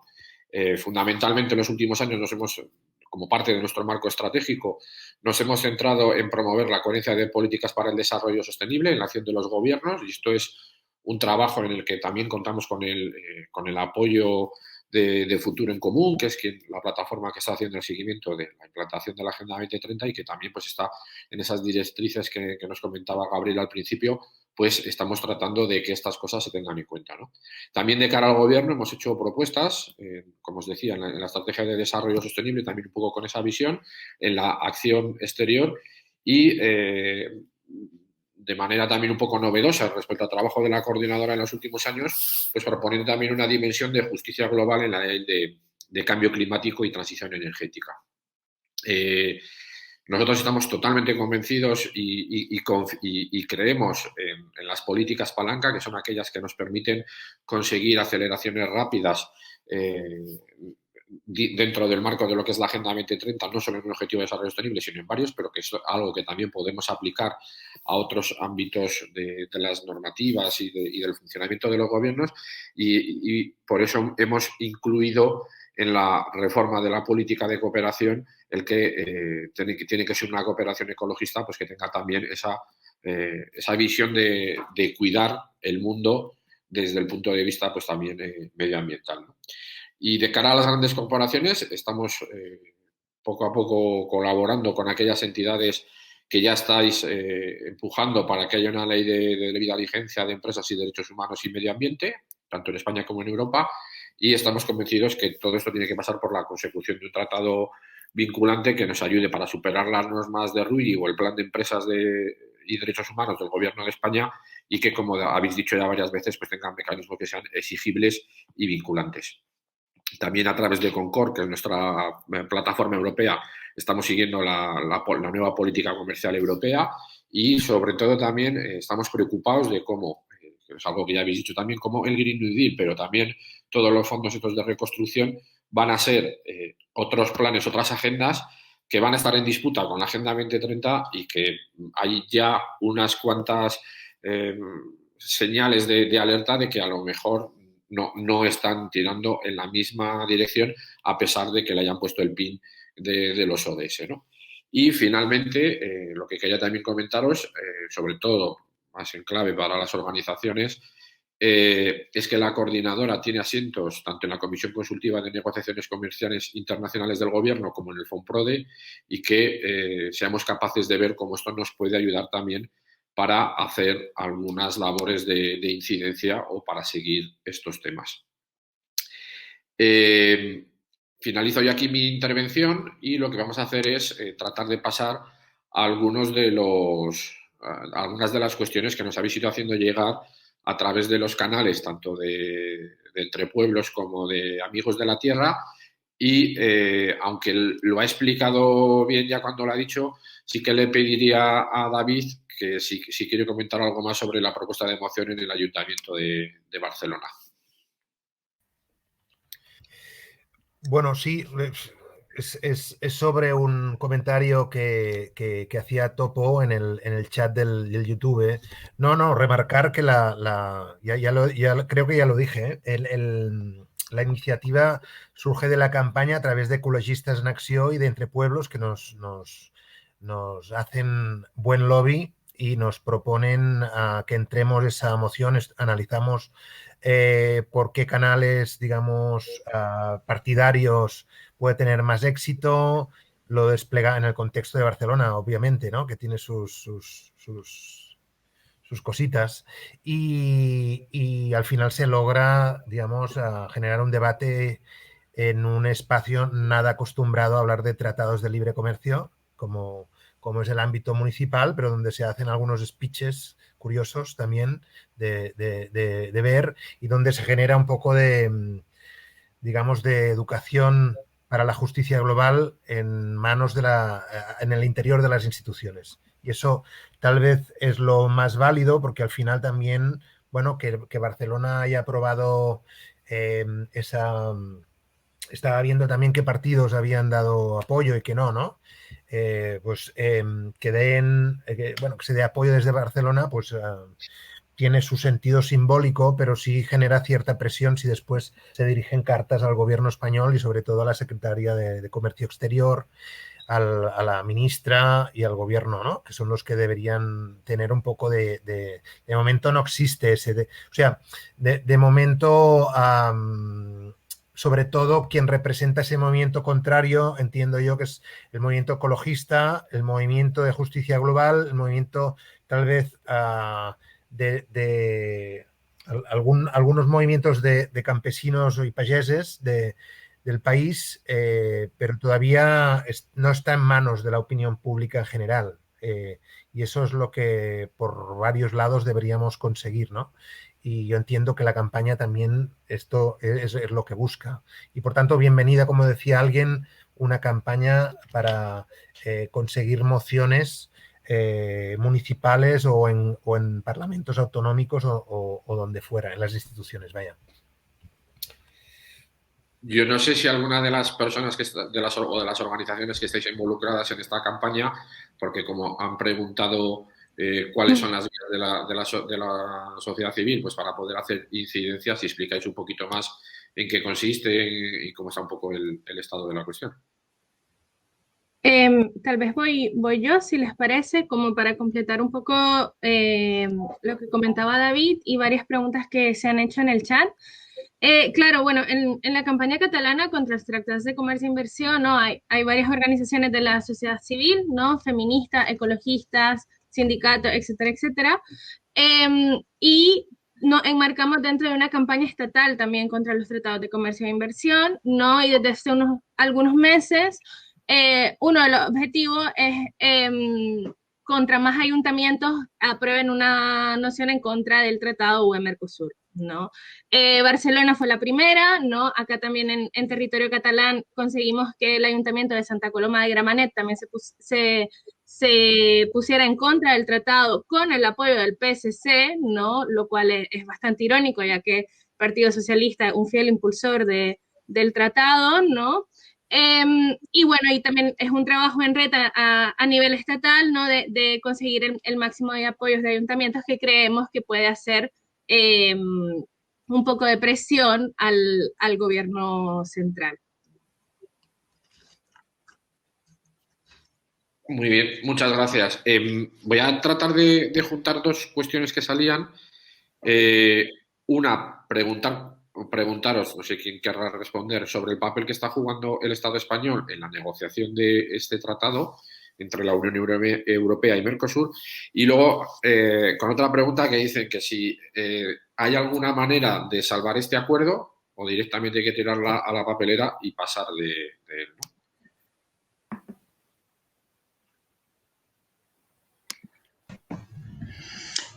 Si os parece, respondo sobre el tema de si es salvable el tratado. La verdad que el papel del gobierno español no lo tengo tan claro. Si alguien puede aportar más, creo que por ahora ha sido de bastante favorable, ¿no? Y de hecho tú lo has mencionado, Andrés, que ha habido otros parlamentos europeos que se han manifestado expresamente en contra y no ha sido el caso del gobierno de España. Sobre si es salvable el tratado, me parece una pregunta interesante y ahí me remito a lo que acaba de contar Pedro, ¿no? Yo creo que en estas circunstancias no es salvable y que efectivamente el camino es, primero, asegurar la protección del medio ambiente y de los derechos humanos con otros mecanismos, con mecanismos fuertes y vinculantes, ¿no? Con el marco jurídico que tenemos actual, una enorme protección para las empresas y ninguna para los derechos de las personas, creo que no hay anexo que sirva para cumplir con para que el tratado sea salvable, ¿no? Como se plantea la pregunta, porque hay que ir al fondo de esa arquitectura jurídica y financiera que permite la impunidad de las empresas. Y eso está como por detrás y en la base, y es en la base en la que se construyen estos tratados, ¿no? Entonces, creo que habría que empezar por los cimientos y cambiar esa arquitectura jurídica y financiera para que, ha pasado un gato por ahí, para que realmente puedan llegarse a acuerdos comerciales, entendiendo que existe un cierto nivel y una cierta manera de comercio que es posible y que es necesario, ¿no? Y siempre ponemos esos ejemplos, además, de pues querremos tomar café toda la vida y aquí, por mucho cambio climático, hasta dentro de 30 o 40 años no es previsible que podamos cultivar café en Palencia. Entonces, creo que hay que solucionar esos cimientos de la arquitectura jurídica y financiera para poder establecer acuerdos comerciales en estos términos de desigualdad. No sé si hay alguien que pueda aportar algún dato más sobre el papel que está teniendo España o sobre cuáles son los próximos pasos en la agenda de esta negociación. Bueno, yo podría hacer como una pequeña intervención con esto de cuál es el papel del gobierno de España, ¿no? En todo esto. Me estoy escuchando. Vale. Ahora. Bueno, así como a gran escala, creo que no puedo entrar tan en profundidad, pero bueno, hay otros gobiernos europeos, por ejemplo, que, bueno, se han posicionado claramente en contra del tratado, ¿no? Como puede ser Francia, Austria, Francia incluso, mandó a hacer como un estudio de impacto, ¿no? Que también es algo que se está exigiendo desde la campaña estatal contra los tratados de comercio e inversión, es algo que se le quiere exigir que el gobierno español lo haga para por lo menos, o sea, tener una visión externa de cuáles son los impactos, ¿no? De este tratado, ¿no? Pero bueno, me estoy escuchando de nuevo, pero bueno, bueno, a gran escala, el gobierno español, de la mano del Partido Socialista Obrero Español, es un claro defensor de aprobar el tratado, ¿no? Es más, cuando en junio de 2019 que se hizo el anuncio, ¿no? Del acuerdo político del tratado, salió Pedro Sánchez a decir que estaba encantado de que finalmente se hubiera llegado a un acuerdo, ¿no? Entonces, bueno, eso así como un poco a gran escala. Vale, Pedro, que querías también intervenir. Sí. Ahora, o sea, digamos, por un lado, creo que está claro que tenemos que confrontar esa especie de disociación que hay entre el discurso y la realidad del gobierno, ¿no? O sea, ese discurso que seguramente en muchos aspectos podríamos incluso firmar debajo de él, por decirlo así provocadoramente, en términos de derechos sociales, ambientales, de igualdad de género y de muchas otras proclamas que quedan muy bien en el marco de un discurso multicultural y corolista por parte del gobierno, pero que luego en la práctica solo tienen una única razón de Estado, que es la misma que han tenido los gobiernos españoles en los últimos 40 años, que es la defensa de los intereses centrales del capitalismo español, ¿no? Los intereses de un puñado de familias que vienen controlando el capitalismo español desde los años 50, a las que se han sumado otras élites político-económicas impulsadas por esos mismos gobiernos durante los años 90 y 2000, cuando se privatizaron las grandes empresas españolas, y que, por último, también tienen que ver con los intereses transnacionales de fondos de inversión que hoy dominan, controlan en buena medida parte de las grandes compañías del IBEX 35. ¿No? Esa gran oligarquía del capitalismo familiar español, esas élites político-económicas surgidas al calor de la globalización neoliberal y esos fondos de inversión transnacionales que son como las tres patas que controlan hoy las grandes empresas del IBEX 35 y en donde, ya se ha dicho muchas veces, pero tenemos que seguirlo repitiendo, los políticos que hoy nos gobiernan mañana estarán en sus consejos de administración. Tenemos miles de ejemplos hoy con José Blanco, José Montilla, muchos exministros del Partido Socialista que hoy están en los consejos de las grandes empresas españolas, ¿no? Bueno, los intereses de una clase político-económica que nos gobierna, que son favorecidos por ese mismo gobierno, que eso sí tiene un discurso muy bonito en términos sociales y ambientales, pero que en la práctica no va a ningún lado. La promesa de regular los alquileres a cambio de aprobar los presupuestos generales del Estado ha sido el penúltimo engaño, y perdón que lo diga así de fuerte, pero es que es así, por parte del Partido Socialista respecto a los movimientos sociales, ¿no? No es una pelea del Partido Socialista con su socio de gobierno, con Podemos, es una confrontación con los decenas de organizaciones sociales, políticas y sindicales que defendemos la regulación de los alquileres en un bien básico como es el derecho a la vivienda, ¿no? Entonces, como digo, en primer lugar, confrontar esa disociación entre discurso y realidad y poner en la agenda pública, en la agenda de la opinión pública, esa única razón de Estado que parece ser la defensa de los intereses de las grandes compañías españolas. Y luego, ¿qué se puede hacer con tratados como este? ¿Es reformable o debemos tirarlo a la papelera? Bueno, como decía Blanca, yo creo que ninguno de estos acuerdos comerciales admite mucha renovación. Hemos visto en el pasado una opción que se ha ensayado varias veces, de la que la Unión Europea hizo bandera en mucho tiempo, que eran las cláusulas sociales y ambientales, ¿no? En este tipo de acuerdos, en muchos tratados bilaterales y demás, iban de la mano de unas cláusulas sociales que debían cumplir los estados a cambio de todos los apartados de inversiones, comerciales y demás.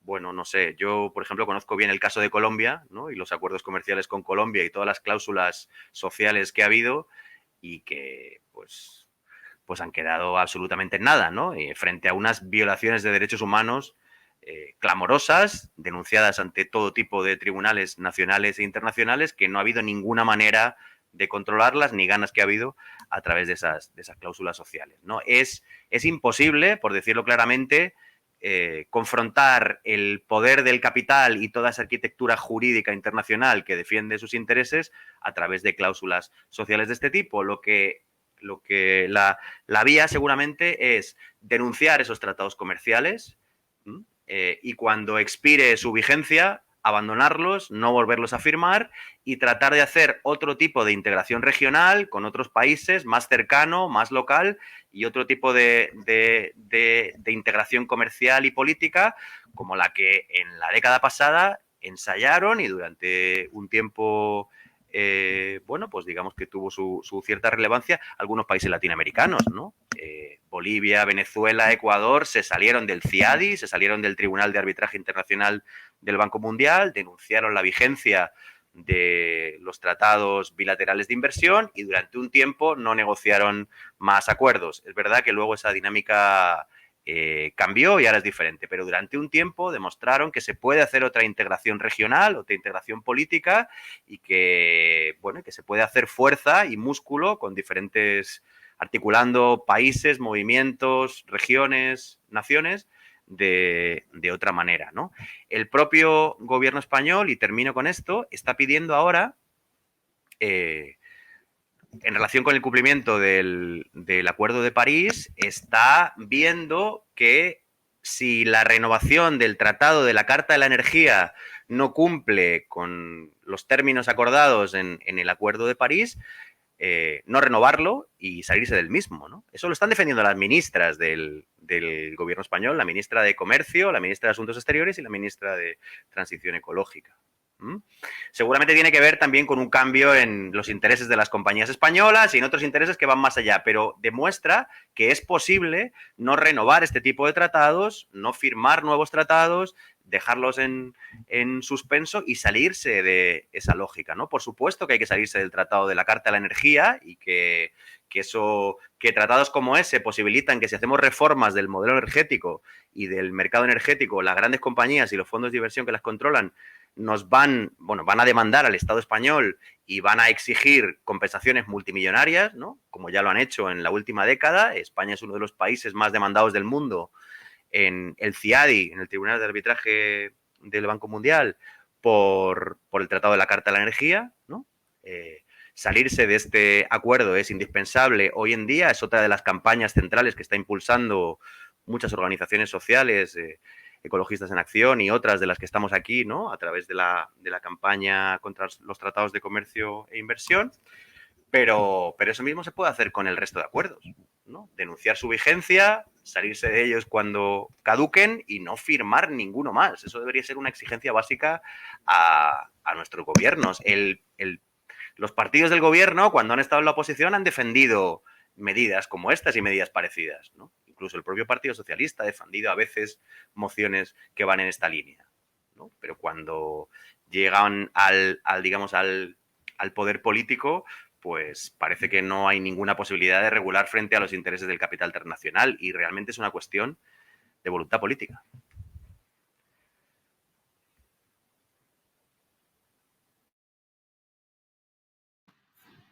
Andrés está muteado, perdona.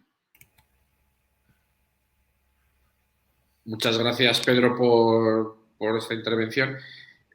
Teníamos aquí una pregunta que yo creo que la puede responder David, pero porque habla de las competencias municipales, pero que si también alguna de las otras personas queréis comentar algo, pues obviamente estaremos encantados. Habla del vínculo del acuerdo con las ciudades, que dice que va más allá de la alimentación, que probablemente es en lo que nos hemos centrado en los datos de la alimentación y el medio ambiente o los daños que puede producir en los países sudamericanos. Pero habla aquí también que el acuerdo permitirá a las empresas de la Unión Europea y de Mercosur acceder a las ofertas de compra pública para la adquisición de los bienes y servicios de ambas regiones en igualdad de condiciones. David, por tu parte, como parte del Ayuntamiento de Barcelona, ¿cómo ves esto? Sí, yo igual no lo he contado bien. A lo que me refería es que para popularizar estas negociaciones que ocurren tan alejadas de la opinión pública, en Barcelona nos servía mucho el tema alimentación. No me refería a las ciudades en general, porque de ciudades hay diversas, y lo que sí es clave es que logremos como contextualizar en el entorno particular donde cada uno viva, ¿no? Lógicamente, en una ciudad pues, del Mercosur, Buenos Aires, pongamos por caso, que forma parte del otro lado, los acuerdos de Singapur, incluidos sobre liberalización de servicios, pues probablemente actúen de abrelatas para los mercados de todo tipo de empresas de servicios de su ciudad, como ya ha ocurrido durante la aplicación del Consenso de Washington en los años 2000. Yo hasta diría que ya queda poco por esta abrelatas digamos, que está incrustado en el acuerdo Mercosur-Unión Europea, ya tiene poco que abrir porque ya está todo abierto y comido. Todas las sardinas han sido absorbidas por empresas como pues, Aguas de Barcelona, Repsoles, Canal Isabel II, etcétera, porque ya ocurrió sobre todo en la segunda mitad de los 90 y sobre todo en los años 2000, ¿no? Pero siguen habiendo algunos servicios, las finanzas, por ejemplo, están, y Pedro lo sabe mucho mejor que yo, en manos de empresas que fueron capital español, ahora son un capital ya más complejo, etcétera, o norteamericano, francés, italiano, etcétera. Y por tanto, desde la perspectiva de Barcelona, donde no va a haber una llegada masiva, porque ya la ha habido, de capital latinoamericano en forma de banca o de empresa de aguas, etcétera, el tema que más se puede entender es el de la soya, es el de todo lo que entra por los supermercados, ¿no? Y por tanto, pues bueno, en general lo que quería decir yo, mi tesis es que a las ciudades igual no tenemos competencias sobre tratados, pero sí incumbencias directísimas y debemos meternos en el tema de los tratados y a decirles que no, ¿no? Y luego, pues yo qué sé, Madrid, como no tenéis puerto, pues ya tendréis vuestro tema, otro tema que subrayar, no sé, cada uno que se lo monte, ¿no? Luego, quería matizar, perdón, lo que había dicho Pedro, que lo ha o sea, yo tengo igual un matiz en relación a que el acuerdo represente sobre todo al IBEX.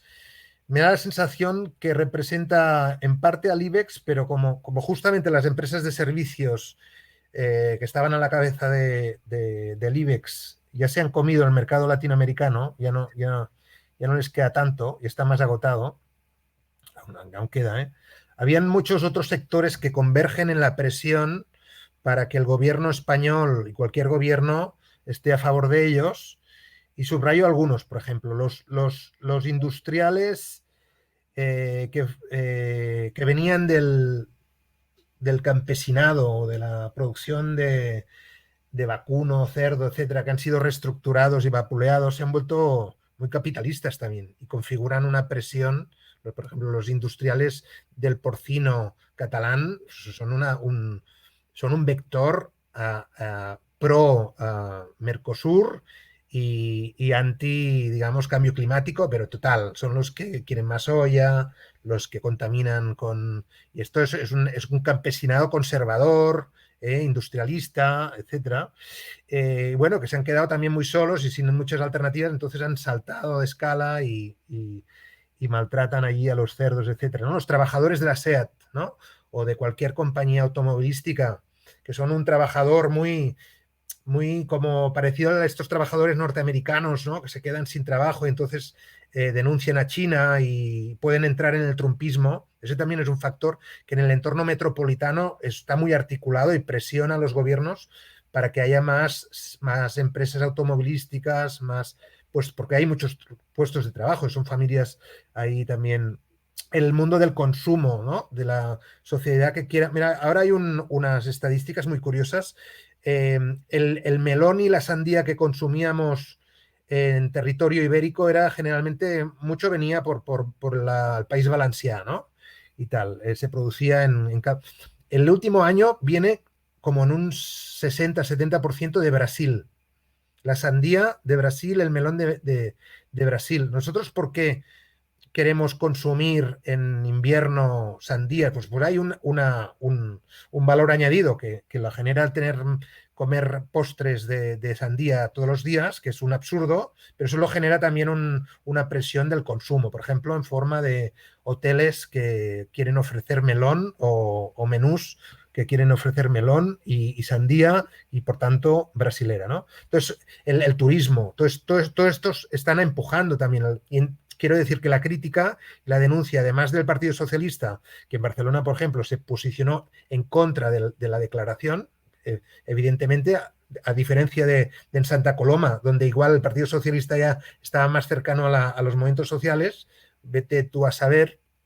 están todos estos actores que son muy significativos de las sociedades nuestras apretando a favor del Mercosur. Por tanto, es un tema también de decir, bueno, ¿qué necesitamos? Menos cambio climático y menos deforestación, a ver qué dicen los jóvenes, ¿no? O más industrialización de esta basada en el libre comercio, que es muy absurda porque no nos vamos a pegar contra un precipicio, ¿no? Había otra cuestión que yo creo que aporta, que puede también aportar, lo he dicho antes durante la intervención, yo no sé cómo veis cómo esta negociación del acuerdo Unión Europea-Mercosur dialoga con el Green New Deal, dialoga con los planes de recuperación Next Generation, dialoga con la Agenda 2030. Es como que tenemos en teoría, una buena hoja de ruta, que es la Agenda 2030, con unos objetivos identificados, como decía Pedro, con algo que casi podríamos firmarle al pie, pero que luego nos encontramos con todos estos movimientos que incluso tienen también una retórica verde de transformación digital, de pensar en el futuro, pero que al final quienes se están posicionando ahí son las empresas de siempre, con los productos de siempre, y a lo mejor dicho un poco de manera muy simplificada, volviendo al cemento, pero colocándole 3 o 4 microchips para que parezca que es digitalización. No sé cómo veis todo esto. Bueno, yo sí quería apuntar un poco el hecho de que esto es como muy Unión Europea, ¿no? A mí esa contradicción me parece que es la esencia de la Unión Europea. La Unión Europea promueve activamente una agenda neoliberal desde sus inicios y para ello fue creada. Y a la vez, desde sus inicios, se presenta como adalid de la protección del medio ambiente y los derechos humanos y tal. Esa contradicción, y de hecho en la Unión Europea, y entendemos, ¿no? Nos entendemos cuando hablamos de los valores europeos. ¿Qué son los valores europeos? Pues que no somos como Estados Unidos y que sí que hay unas ciertas protecciones laborales y que todas estas cosas, ¿no? Esa gran contradicción creo que es la esencia. Entonces no me sorprende, eso primero, y creo que no debería sorprendernos a nadie. ¿Cómo se enmarca ahora el Green New Deal, la Agenda 2030 y todo este nuevo discurso, ¿no? que viene dado evidentemente por la urgencia y por la emergencia? Pues yo creo que ese es el reto que tenemos ahora como sociedad civil, ¿no? De alguna manera hemos convencido a esta gente y, como decía antes, sí que estamos de acuerdo en el qué hay que hacer. Hay que reducir las emisiones, hay que abandonar los combustibles fósiles, hay que abandonar los pesticidas. Todo eso está en el Green New Deal, está en la estrategia del campo a la mesa. Realmente sí que se van a empezar a hacer políticas y acciones en ese sentido, en el sentido que llevamos reivindicando tiempo, ¿no? De reducir emisiones, reducir combustibles fósiles, etcétera. Sin embargo, en lo que hasta ahora sabemos del Green New Deal, lo mismo pasa con la Agenda 2030 y tal, está muy claro a dónde vamos a ir, pero no se dice absolutamente nada de cómo vamos a llegar ahí, ¿no? Y para mí se presentan así como dos escenarios muy sencillos, ¿no? Un dilema muy básico, y es esta agenda, el realmente cambiar nuestra economía y tratar de mantenerla dentro de los límites del planeta, ¿lo van a hacer las personas o lo van a hacer las empresas? Esa es la clave, ¿no? Y la gran pregunta que nos hacemos ahora. Lo estamos viendo y pongo siempre el mismo ejemplo, el ejemplo de las renovables. Queremos abandonar los combustibles fósiles, lo vamos a hacer, se va a instalar un montón de energía renovable próximamente, ya está haciendo. ¿Qué pasa? En el caso del Estado español lo estamos viendo. Esa energía renovable la está poniendo Iberdrola. ¿En qué lugar nos deja eso a la ciudadanía? ¿Y en qué lugar deja esto, la transición energética hecha de esta manera, en el cambio de civilización que tenemos que hacer? Está teniendo impactos en la biodiversidad, impactos en el medio rural, en los usos del suelo, en las vidas de la gente. Como ciudadanas no nos cambia la vida. Estamos pagando la misma factura, seguimos en manos de 4 empresas. Ahora, limpio, sí, sin menos emisiones, ¿no? Entonces, creo que es ahí a donde tenemos que ahora apuntar como sociedad civil, ¿no? ¿Cómo se van a hacer estos cambios? Que más o menos la orientación de estos cambios, la Unión Europea, en su Green New Deal, aunque no es suficiente, las está orientando bien. ¿Cómo se van a hacer? Y asegurarnos de que sea la ciudadanía quien tenga un papel fundamental. En términos de energía, podemos producir nuestra propia energía. En términos de alimentación, debemos quitar el poder de la distribución, de los supermercados, etcétera, para promover realmente alternativas, cooperativas y el papel de la ciudadanía, y esa va a ser la clave, ¿no? Entonces, este asunto de la Unión Europea, no mirando lo que hace su mano izquierda, es un clásico, es la esencia de la Unión Europea, y ante este nuevo marco que plantea la crisis ecológica, el nuevo Pacto Verde, etcétera, creo que nuestra tarea es esa, ¿no? Estar muy atentas a cómo se hace y quién lo protagoniza. La pinta hasta ahora en la Unión Europea no se va a democratizar sustancialmente la Unión Europea ni la economía, no se va a dar un gran lugar a la economía social y solidaria, a otro tipo de iniciativas y de pactos económicos entre las personas, y esa es nuestra labor, creo yo. Bueno, en principio hemos acabado ya las preguntas que habéis planteado a través de los canales de YouTube y de Facebook. Yo no sé si alguna de las personas que estáis aquí queréis hacer alguna intervención más para aportar alguna idea, alguna reflexión. Pues entonces ya solo me queda pues agradecer tanto a Blanca como a Pedro como a David o a Kenia su intervención en esta jornada, también a Gabriel, aunque ya no está, pero sobre todo a Entre Pueblos y Amigos de la Tierra, el que lo hayan organizado para poner este tema encima de la mesa, que yo creo que nos va a tener preocupados por un tiempo, y agradecer pues por lo menos a las dos personas que están por ahí detrás, que no las habéis visto durante toda la charla, que son Andrés Muñoz de Amigos de la Tierra Fontanería y Estefan Grueso, que está haciendo un poco de regidor y corrigiéndonos las meteduras de pata que hacemos. Y bueno, pues si tenéis alguna duda, alguna consulta sobre este tema, pues os invito a consultar pues, ese informe que presentó ayer Amigos de la Tierra, en el que está bastante bien explicadito cuáles pueden ser los impactos de este tratado, y lo mismo pues en las páginas web tanto de Omal como de Entre Pueblos, que tienen bastante información al respecto. Pues muchas gracias y seguimos trabajando.